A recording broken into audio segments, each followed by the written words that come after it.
En esta parte quiero saludar a Erika Rodríguez, es la coordinadora para América Latina de la Fundación Alternativas y profesora además de la Universidad Complutense de Madrid. Señora Rodríguez, gracias por atender esta invitación. Bienvenida a NTN 24. Muchas gracias. Una muy buena noche para usted. ¿Clamor social o estrategia política? ¿Cuál es su opinión acerca de lo que hemos visto en Ecuador, en Chile, ahora en Bolivia, que la gente reclama, por supuesto, ya el tema electoral, pero sobre todo en Ecuador y Chile? ¿Qué hemos visto? Bueno, lo que hemos visto hasta ahora son manifestaciones muy claras de descontento con determinados tipos de políticas. Hay que guardar las distancias porque son dos casos diferentes, son dos casos con unas causas distintas y sobre todo con un problema social un poco y económico un poco distinto. Pero sí, hay un clamor social, esto es evidente, no sale tanta gente a la calle si no hay un clamor social, si no hay una motivación para asumir el coste que tiene salir a la calle y protestar de forma masiva. Ahora, ¿por qué en medio de ese reclamo que tiene basamento social, como usted dice, que tiene que ver, por supuesto, con la vida de la familia, con el quehacer diario de los hijos que no tienen educación, es decir, con el núcleo familiar, ¿por qué la violencia termina siendo protagonista? Bueno, la violencia es un hecho parcial dentro del fenómeno. Los violentos son relativamente pocos dentro de la masa que se moviliza, pero es evidente que es la que más peso tiene en cuanto que primero es la que más llama la atención, por un lado, entonces cumple ese fin de buscar un llamado de atención, y por otro lado porque en algunos casos tanto por parte del Estado en materia represiva como por parte de los manifestantes ha alcanzado niveles realmente preocupantes, como es el caso de Chile, los incendios que se produjeron. Cuando la violencia es protagonista, ¿se desvirtúa o pierde fuerza ese reclamo social, la protesta social? Sí, ese es un punto importante, ¿no? Es ver hasta qué punto la manifestación pacífica es capaz de increpar ella misma y controlar a los violentos o no. Si es incapaz de hacerlo, entonces son los violentos los que cooptan el espacio. Si es capaz de hacerlo, tendría que tener los elementos para disminuir esa visibilidad del violento y obligarlo a actuar dentro de un marco pacífico. Ha ocurrido en varias protestas que realmente los pacíficos han conseguido imponerse y limitar la acción de los violentos, pero es difícil porque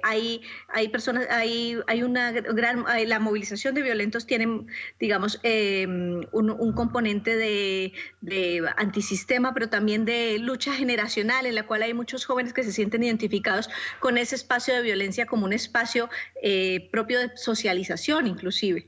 Entonces lo toman como un juego muchas veces. Estamos viéndolo, por ejemplo, también muy claramente, aunque no es América Latina, en el caso catalán. Ahora, señora Rodríguez, ¿ha crecido la desigualdad en América Latina? El problema de la desigualdad en América Latina es que nunca se ha terminado de ir. Disminuyó la pobreza, pero la desigualdad siempre ha estado presente. Los países más desiguales del continente, Brasil, Colombia, no han dejado de serlo. Chile es un país con una desigualdad no tan alta como la que mencionaba Brasil y Colombia, pero con una importante desigualdad. Y sobre todo, más que la desigualdad, yo creo que lo que ha crecido es el descontento ante la incapacidad de los gobiernos para cumplir las expectativas de la gente. Uno puede sacar a gente de la pobreza, pero necesita que cuando pones a esas personas en la clase media, cumplir las expectativas que tienen en materia de servicios, en materia de calidad de vida y en materia de ascensión social. Y eso es lo que no se ha visto satisfecho. ¿Un gobierno debe garantizar qué en la parte social a su sociedad, a sus connacionales, a sus ciudadanos? ¿Qué debe garantizar?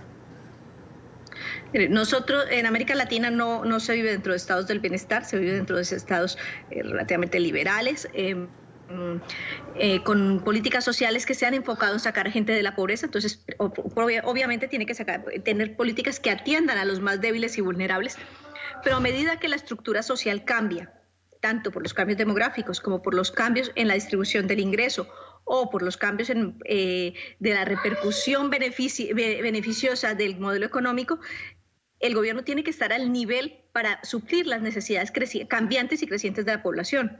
¿Esto qué quiere decir? Quiere decir educación de mejor calidad, quiere decir servicios públicos de calidad, quiere decir, por ejemplo, sistemas de transporte que se comporten a la par y afines al crecimiento de las ciudades y al crecimiento económico de los países. Y vemos que estas son cosas donde hay enormes deficiencias en América Latina. Señora Erika, ¿hasta qué punto los programas sociales, se ve mucho en los gobiernos de izquierda, terminan haciéndole un daño a la sociedad? Es decir, la gente cuando ya no recibe, de alguna manera reclama. El problema no es la política social. La política social es necesaria porque, en primer lugar, es un deber del Estado mantener, digamos, un nivel de vida mínimo para sus ciudadanos y especialmente con aquellos que pasen por situaciones difíciles. El problema de la política social es cuando la política social no tiene un sistema de sostenibilidad ni una salida clara. Es decir, las políticas sociales tienen que buscar que las personas mejoren su calidad de vida. Si las personas se eternizan ahí y no son capaces de salir, si no hay una ascensión social a partir de esa política social, de esas políticas redistribuidoras o predistribuidoras, entonces la política social falla porque simplemente es asistencialista. La política tiene que buscar dar opciones de salir y de ascensión social. Y por otro lado, la sostenibilidad de las políticas. Sabemos que eso no se consigue en el corto plazo. No es cuestión de gobierno de 4 años, esto es una política de Estado, pero esa política de Estado para que funcione como tal necesita sostenibilidad. Y ese es el gran problema de lo que ha ocurrido en Ecuador, por ejemplo, es que se hizo al debe, ¿no? No había una sostenibilidad financiera, no se hizo una reforma fiscal, no se hizo una reforma del gasto fiscal que significaban los subsidios, y lo que se hizo fue un enorme gasto de endeudamiento que no permite mantener durante mucho tiempo, durante el tiempo necesario esas políticas, y lo que hace es un gobierno que va dando bandazos. Esa es la parte grave. ¿Dónde pondría Erika Rodríguez los puntos rojos en cuanto al distanciamiento del Estado, del gobierno con la gente? Hablo de América, de este lado del mundo. Digamos, es difícil generalizar, porque digamos hay matices muy diferentes, ¿no? En el caso ecuatoriano, por ejemplo, vemos como el componente indígena, el componente étnico, tiene una gran capacidad de movilización, pero también un permanente e histórico desafío frente al Estado, porque no se ha visto representado en la política. Entonces hay un componente muy concreto de la estructura social. En el caso chileno estamos hablando de un problema de clases medias que no han visto sus necesidades satisfechas. Entonces hay un punto de la representación, pero esa representación, digamos, que tiene diferentes manifestaciones. Pero el punto rojo sería, en general, generalizando un poco, sería en esa falta de representación y en el sentimiento de que los esfuerzos que hacen los ciudadanos desde su lado de trabajo, para mantenerse, para lo que se les pide para ascender el sistema social, no se ven recompensados porque los políticos están desconectados. Un buen ejemplo fue, por ejemplo, las declaraciones de la primera dama chilena, que parecían absolutamente desconectadas de la realidad, los altos salarios de algunos políticos en muchos países latinoamericanos, que son como ejemplos de esa desconexión, de esos dos mundos que se han generado entre los políticos que tienen la representación y el componente primario, que se supone que debería darles la legitimidad, pero que les está cuestionando continuamente. Usted me decía que cuando la política social, el programa social, no ayuda a la familia o a la gente a salir de la pobreza y desarrollarse en otro sector de la sociedad, es no más que asistencialismo.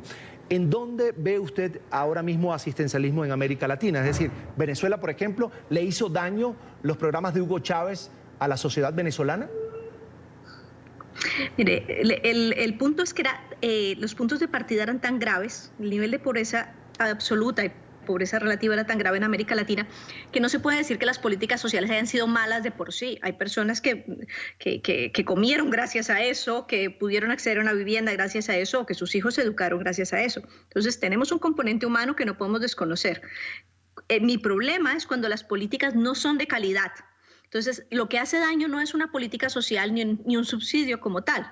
Lo que hace daño es que no haya un sistema de evaluación de esa política para saber cómo afinarla, que no haya un sistema de sostenibilidad a largo plazo sociopolítica, que dependa, por ejemplo, de los precios de las materias primas, porque entonces estamos hablando de que depende del ciclo económico, yo puedo o no mantener los programas.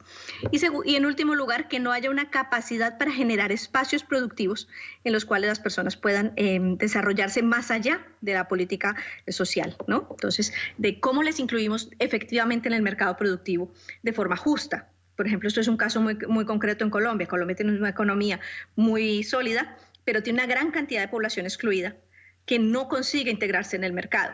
Entonces, yo les puedo dar subsidios o atenderles, y es necesario, es absolutamente necesario porque hay que cubrir la calidad de vida de las personas. Pero mi problema es la calidad de la política pública. No es que la política social sea mala de por sí, sino que la política social tiene que estar bien diseñada para tener salidas y para realmente representar opciones de progreso tanto para el país como para las personas que están ahí. Por eso yo no condenaría la política social como tal. La salida de personas de la pobreza de Venezuela durante el mandato de Hugo Chávez fue notoria. ¿Cuál es el problema? Que eso no tenía ninguna sostenibilidad y se convirtió en un sistema clientelar que mantiene un gobierno autoritario. Ahí está en pantalla Erika Rodríguez, es la coordinadora para América Latina de la Fundación Alternativas y además profesora de la Universidad Complutense de Madrid. Erika, muchas gracias por compartir con nosotros. Buenas noches. Buenas noches, gracias.